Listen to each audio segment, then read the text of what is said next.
Imagine stepping into a land where castles rise out of misty hillsides, where villages look like they've been frozen in time, and where every cobblestone whispers a story older than the country you call home. That land is England.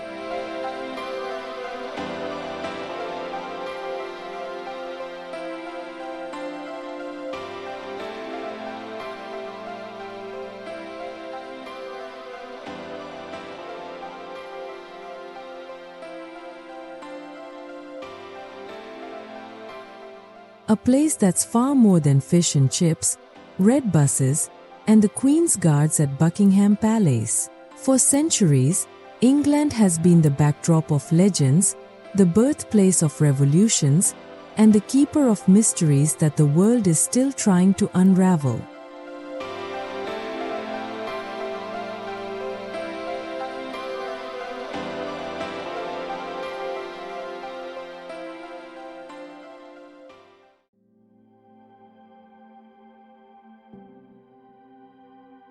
If there's one place that proves England isn't just rolling farmland and rainy skies, it's the Lake District. Nestled in the northwest, this national park looks like someone carved heaven into the earth. Imagine glassy lakes reflecting snow-dusted mountains, ancient stone cottages tucked into valleys, and narrow lanes where sheep outnumber people.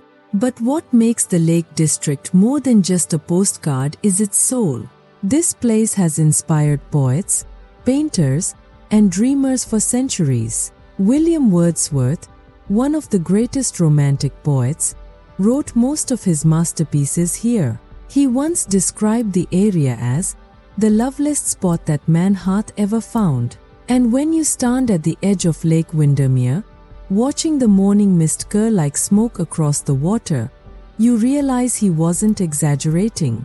The Lake District isn't just beautiful, it's timeless. Many of the hiking trails follow old shepherd routes, and some of the inns have been around since before the United States declared independence. If you walk into one of those pubs, with their low wooden beams and roaring fireplaces, you feel like you've slipped into a different century. Here's something you probably didn't know. The Lake District has its own dialect, one that has roots in Old Norse. That's because the Vikings once settled here. So when you hear place names like Thelmere or Helvellyn, you are literally hearing echoes of another civilization. For an American traveler, the Lake District feels like stepping into a fantasy novel. It's Middle-earth, it's Narnia, it's the Shire, all rolled into one real, living landscape. And if you think England is all crowded cities, the Lake District will completely rewrite that picture in your head.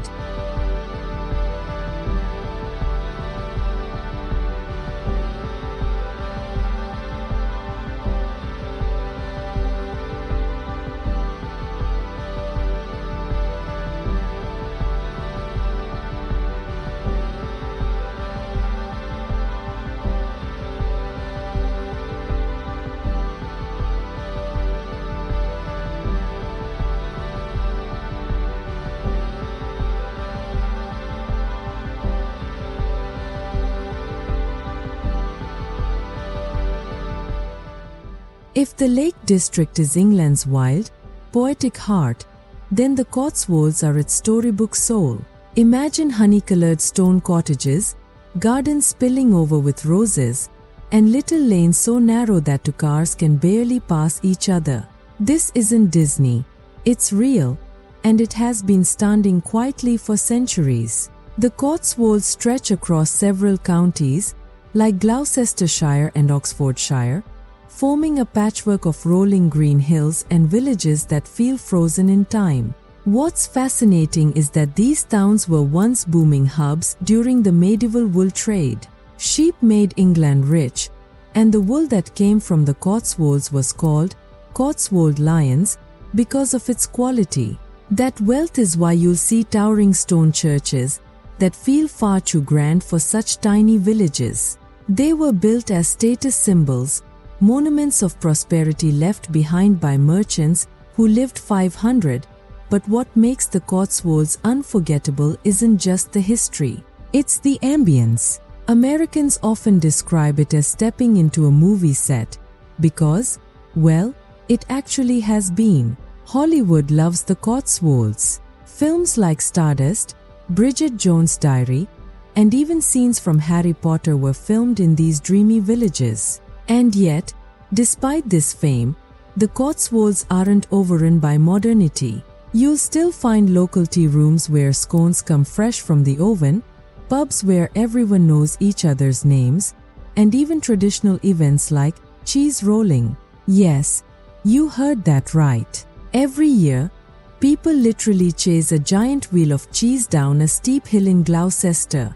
It's dangerous, chaotic, and perfectly English. So while the Lake District awakens your adventurous side, the Cotswolds lull you into a world where time slows down. It's the kind of place where you could spend an afternoon walking between two villages, stop for tea, and swear you've lived a small lifetime in a single day.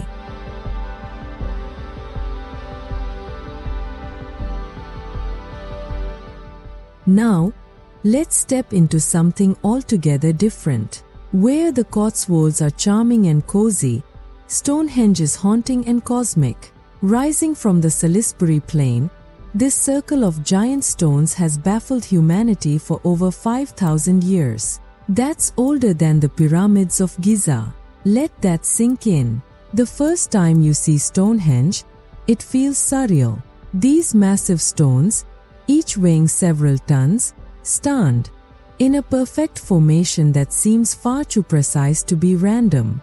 But here's the real mystery. Archaeologists still don't fully know why it was built. Was it a temple? A giant calendar? A burial site? Or perhaps something more otherworldly? Here's something mind-blowing. The stones are aligned with the movement of the sun. On the summer solstice, the longest day of the year, the sunrise perfectly aligns with the central stones. On the winter solstice, the setting sun does the same. Imagine the knowledge, the precision, the sheer determination it took to pull this off thousands of years ago, without modern tools or machines. And the most puzzling part, some of the stones, called blue stones, came from Wales, nearly 150 miles away. How did ancient people move these colossal rocks across rivers, forests, and hills? Theories range from wooden sledges to rafts, but no one really knows. Stonehenge is not just a monument, it's an invitation to wonder. When you stand there, feeling the wind whistle across the open plain, you realize you are in the presence of something far bigger than history. You are standing at the edge of human imagination, where science, spirituality, and mystery collide. For travelers, especially those from the US, it's a reminder that ancient wonders aren't only in Egypt or Peru, they exist right here, in the heart of England.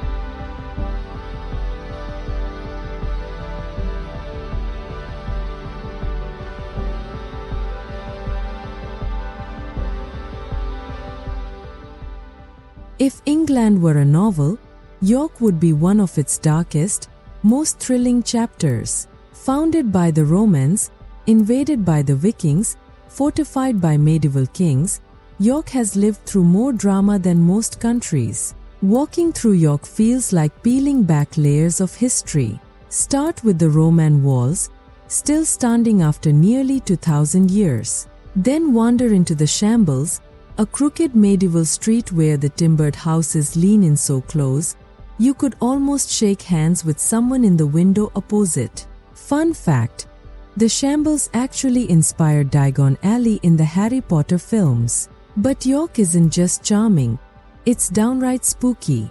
It's often called the most haunted city in England. Ghost tours here are legendary, and for good reason. From Viking soldiers whose graves were disturbed to plague victims sealed into houses, York's past is filled with the kind of stories that keep you awake at night. There's even a pub, the Golden Fleece, that's said to be so haunted, staff refuse to go upstairs alone. And then, towering above it all, is York Minster, one of the most breathtaking cathedrals in Europe. Its stained glass windows are the size of tennis courts, and the Great East Window is the largest medieval glass window in the world. Standing inside, you feel like you are in the presence of something both man-made and divine, a kind of beauty that makes time stand still. York is living history, not the kind kept behind glass in museums. Here, you walk on Roman roads, sip ale in medieval pubs, and hear whispers of Viking warriors in the wind. For an American traveler, it's the ultimate time machine, where every corner holds a story and every shadow hides a secret.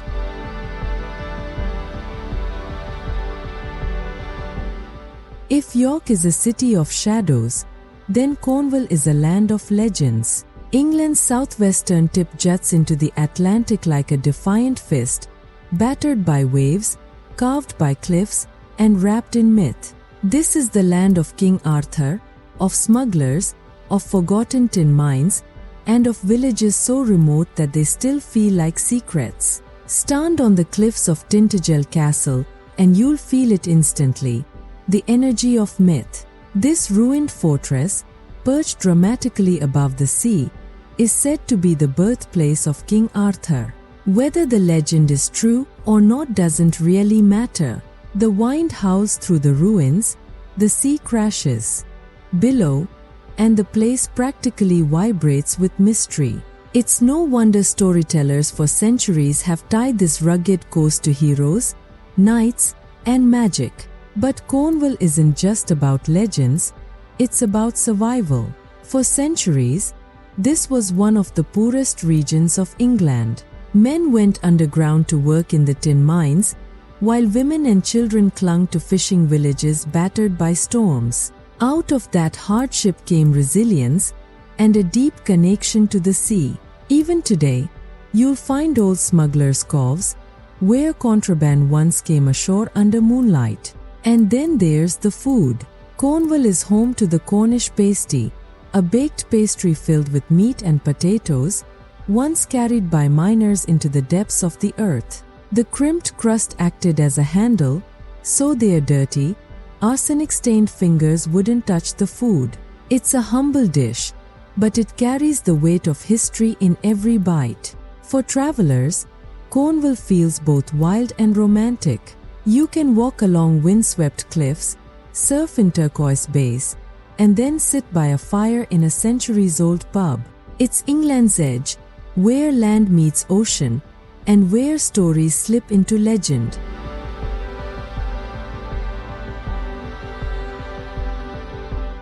Now let's shift gears completely. From rugged coasts, we head to a place where the battles aren't fought with swords, but with ideas. Cambridge, home to one of the world's oldest and most prestigious universities, is a city that has shaped human knowledge itself. Founded in 1209, the University of Cambridge has produced more Nobel Prize winners than almost any other institution on earth. Think about that. Ideas born here have literally changed the world, from Isaac Newton discovering gravity under an apple tree, to Charles Darwin formulating the theory of evolution, to Stephen Hawking unlocking the mysteries of black holes. But Cambridge isn't just an ivory tower. It's also a beautiful, almost whimsical place. Imagine spires rising over the River Cam, medieval courtyards that echo with footsteps, and libraries that smell of old parchment and dust. Then picture students punting down the river, pushing boats with long poles in a tradition that's as much about leisure as it is about showing off your balance. What makes Cambridge magical for visitors isn't just the architecture or the academics. It's the feeling that you are walking in the footsteps of giants. Every stone, every archway, seems to hum with the presence of someone who changed history. For an American traveler, Cambridge is almost like visiting a cathedral of knowledge, a place that proves that ideas can be as powerful as armies. And here's a secret. Tucked inside some of the college chapels are memorials to unknown students who never became famous, who never changed the world, but whose lives mattered nonetheless. Cambridge is a reminder that greatness isn't just in the stars, it's also in the countless, quiet stories that surround them.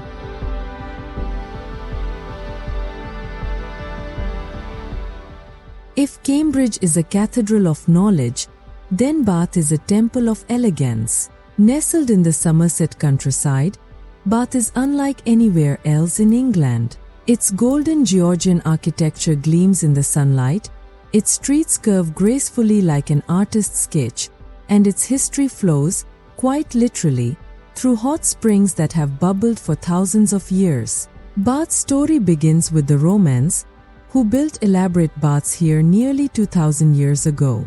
They believed the waters had healing powers, and people came from across the empire to soak, relax, and rejuvenate. Even today, you can visit the Roman baths and see the ancient pools where steam rises into the cool English air. It's like standing into timelines at once, ancient Rome and modern England overlapping. But Bath didn't stop there. In the 18th century, it became the playground of the rich and fashionable. Architects like John would design sweeping crescents and terraces, making Bath one of the most beautiful cities in Europe. Jane Austen herself lived here, and you can still wander the streets she described in her novels. Yet Bath isn't just about appearances. Beneath its elegance, it's a city of ritual and renewal. People still come here to take the waters, whether for health or for the experience of connecting with something timeless. It's also a cultural hub, hosting theatre festivals, museums, and even quirky little tea shops where you can try the famous Sally Lunn bun, a sweet, pillowy bread that's been baked here since the 16s. For an American traveler, Bath is like opening a jewelry box, polished, delicate, and full of hidden treasures. It's proof that beauty, history, and healing can live side by side in a single city.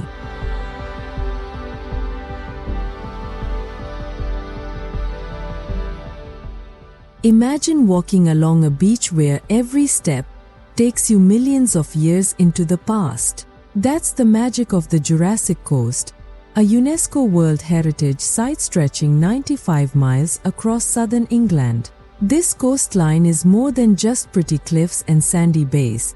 It's a time machine, exposing 185 million years of Earth's history layer by layer. Here, fossils are not hidden treasures locked away in museums, they're literally scattered across the sand. Children and scientists alike comb the beaches of Lyme Regis and Charmouth, sometimes finding ammonites, ancient marine reptiles, even fragments of dinosaurs. In fact, Mary Anning, one of the most important fossil hunters in history, made her groundbreaking discoveries here in the early 18s. And she wasn't even a trained scientist, just a local girl with sharp eyes who changed paleontology forever.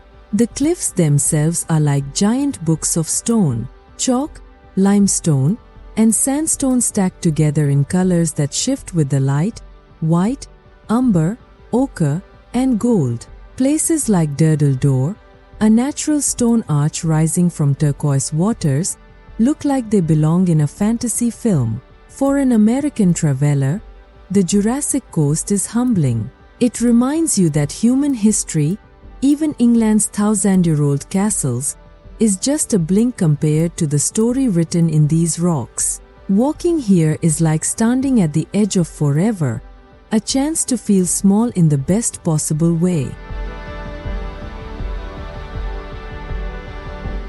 Now let's journey north, to a place that feels like England's raw, untamed frontier, the Peak District. This national park was the first of its kind in the country, established in 1951, and it's where modern outdoor adventure in England truly began. The landscape here is strikingly different from the Lake District. Instead of dramatic lakes and mountains, you'll find moorland stretching endlessly, dotted with purple heather in late summer.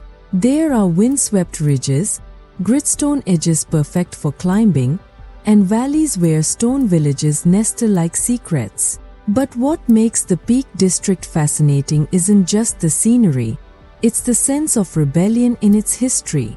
In 1932, a group of ordinary men and women staged the famous mass trespass on Kinder Scout, demanding the right to roam freely on the land. Their protest led to changes in land access laws, eventually paving the way for national parks across England. So in a way, the very idea of preserving landscapes for everyone began here. The Peak District is also a place of contrasts. You can hike across wild moors one moment, then find yourself in stately homes like Chatsworth House, which looks like something out of Pride and Prejudice. This duality, wilderness and aristocracy side by side, captures something deeply English. For travelers, especially those from the U.S., the Peak District feels rugged yet intimate. It's not about towering peaks but about quiet strength, the kind of beauty that seeps into you slowly, like the warmth of a campfire after a long day.